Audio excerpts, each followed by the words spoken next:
At that time, she had an extreme ideological commitment to the work of Peter Singer. I don't think she read Peter Singer. I don't think she read the critiques of Peter Singer. And that's why she was incapable of, in a detached way, responding to me making an offhand remark that I see no value in the legacy of Peter Singer. She can't respond to that by saying, oh, well, Eisel, like the majority of vegans, really doesn't see any value in the work of Peter Singer today. A small number of reducitarians like Tobias Leonhardt still support Peter Singer's philosophy, and they are supported by him. The people who are still intrigued by this and who wanted to see for themselves what I said in those emails, I think what they suffer from is justificationism. And by this I mean the attitude of, I'm a fan of this person, therefore, if their behavior is in any way bad or extreme or erratic or questionable, I am just going to assume there is a justification. I'm going to presume in my own mind that you must have done something terrible to justify her bad behavior. I'm not willing to consider the possibility that her bad behavior is her fault or her decision or her initiative. Put it, not even her fault, her initiative. On her own initiative, she started this controversy out of nothing.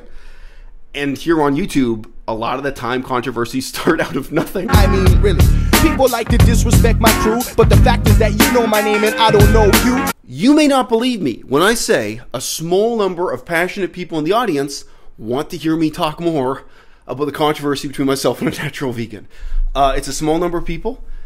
They write to me at great length and with great passion. So this is for you. Guys, if you want to read word for word what was said in the emails back and forth, I'm going to put those up on screen now. You're going to have to hit pause. I'm not going to bother narrating it.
I'm slightly out of breath because I just ran downstairs to throw out the garbage and ran back up again.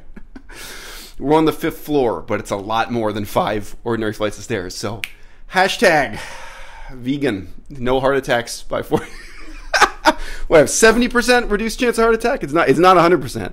Still 70%. I have 2 slightly philosophical points to make, and I'm not going to get into depth about who said what because there's no depth to get into there. The people who are still intrigued by this and who wanted to see for themselves what I said in those emails, I think what they suffer from is justificationism. And by this I mean the attitude of, I'm a fan of this person, therefore, if their behavior is in any way bad or extreme or erratic or questionable, I am just going to assume there is a justification. I'm going to presume in my own mind that you must have done something terrible to justify her bad behavior. I'm not willing to consider the possibility that her bad behavior is her fault or her decision or her initiative. Put it, not even her fault, her initiative. On her own initiative, she started this controversy out of nothing.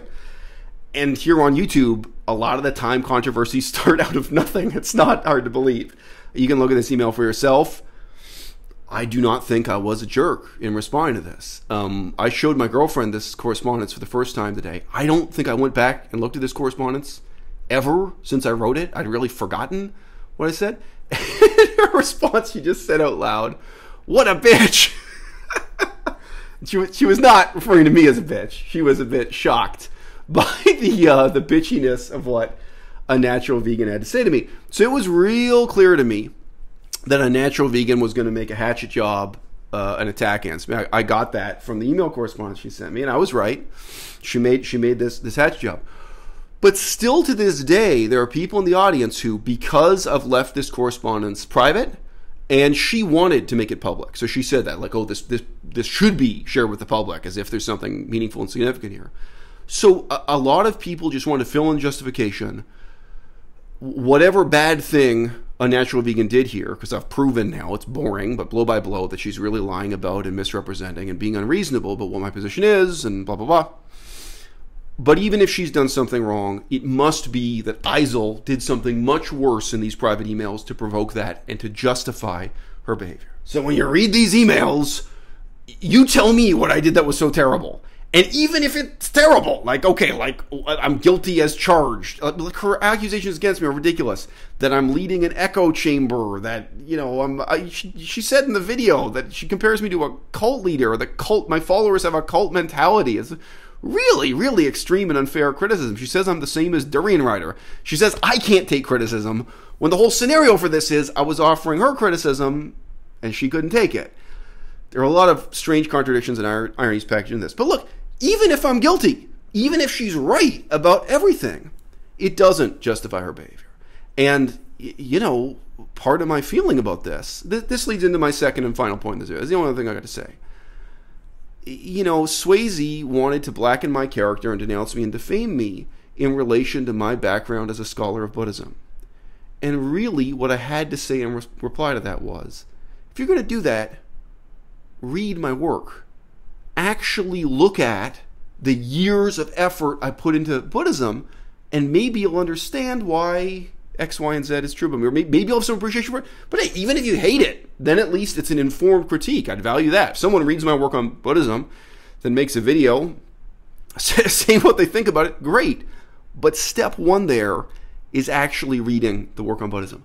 Now, the controversy that's boiling beneath the surface of this nonsense, at that time, she had an extreme ideological commitment to the work of Peter Singer.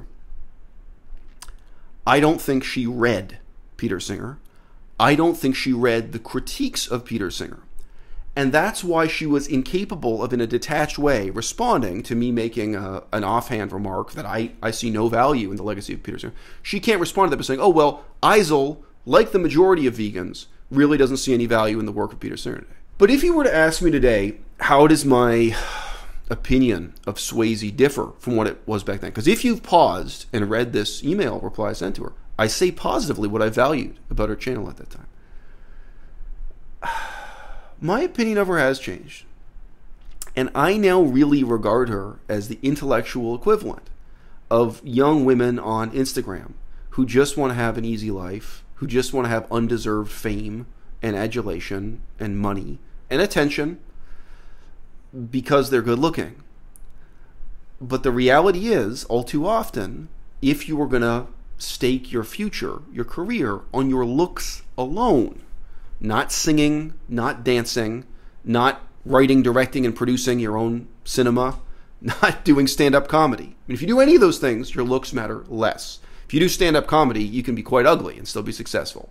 But if you just want to be beautiful on Instagram and get money and fame for that, the tragedy is so often that these people really are not good looking enough to carry it. Which is to say, I don't know, just their opinion of themselves is a little bit out of whack with, you know, the way they use social media and the pursuit of fame. I really feel that Swayze's position in this game is the intellectual equivalent to that. She's someone who wants to be admired for her views on philosophy without really having any depth of knowledge of or sophistication about philosophy. She wants to be taken seriously when she talks about politics and ethics, and she's done none of the work and offers none of the insight. And frankly, at this point, I can say she doesn't have the talent for it either. So, you know, it would be a very different world if Swayze had responded to me by actually reading my work on Buddhism, which I encouraged her to do. I said, well, look, if you're going to do this hatchet job about my legacy as scholar of Buddhism, take a look. Then maybe you'll understand why I act the way I do when people who know nothing about Buddhism want to tell me what it says in the Buddhist canon. I've read the canon, you haven't. So you can't, you know, those conversations are not going to be as open-ended and open-minded as the average kind of white person who signed up for a meditation course at the YMCA. I'm at a much, much higher level of knowledge than that. Maybe you can sympathize with the situation I was in this conversation. It would be a much different world if Swayze had responded to my disagreeing with her about Peter Singer by being willing to actually take a look at the intellectual legacy of Peter Singer, and the criticism that had already been offered at that time had already gained a lot of steam and a lot of support from sources like Gary Francione. I mean, really, people like to disrespect my crew, but the fact is that you know my name and I don't know you.